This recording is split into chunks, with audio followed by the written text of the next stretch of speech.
looking at page 98 in your journal, we're going to talk a little bit about the irrational conjugates theorem. So basically what this is saying is if there's a 0 that's a plus radical b, then there's always a 0 a minus radical b. Or if we have a 0 that's square root of 2, then that means there has to be a negative square root 2 in our solutions for the zeros. So, for example, if you were given a problem and I told you the zeros are 2 and root 2, then you know that the third 0 has to be negative square root 2. So then from here, if I'm given 3 zeros, I could write out the factors. So this would be a factor of x minus 2, this would be x minus root 2, and this would be x plus root 2.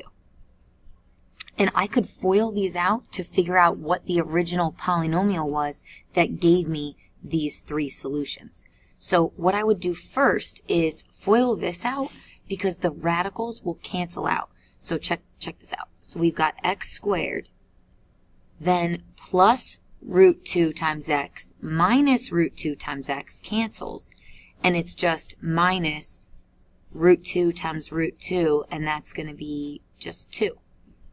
So now I can multiply this by x minus 2, just bring that other factor down, and if I FOIL this all out, then I'll get my final polynomial that gave me the 3 zeros. So FOILing this out, we'll get x cubed minus 2x squared minus 2x and plus 4.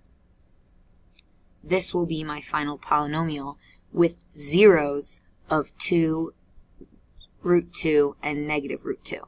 And I put this little note in here in case you were wondering where I got x squared minus 2 from.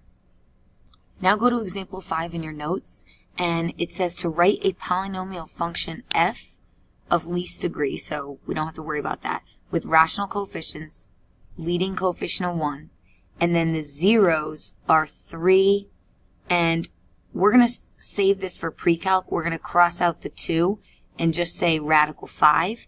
So if 3 and radical 5 are solutions, we know that negative radical 5 are also solutions. So these are my 3 zeros. So I'm going to do exactly what I just did in that example. Write out the binomials, x minus 3, x minus root 5, and x plus root 5. And to get the polynomial, which is what we want to do, we want to get the polynomial function, we, remember, FOIL these first, and we'll get x squared minus 5, because the middle terms cancel out. Bring down the x minus 3, and then multiply using FOIL with these two. And this should be my answer for example 5. And remember, we're just finding the polynomial using the zeros. So instead of factoring, before we were given this an equation and we would have to factor and find the zeros, now we're doing the opposite. Looking at the monitoring progress, I want you guys to make it a little bit easier by crossing out that 1. So if I cross out that 1, we're just going to use the zeros of 4 and negative root 5. So remember, your third 0 is what?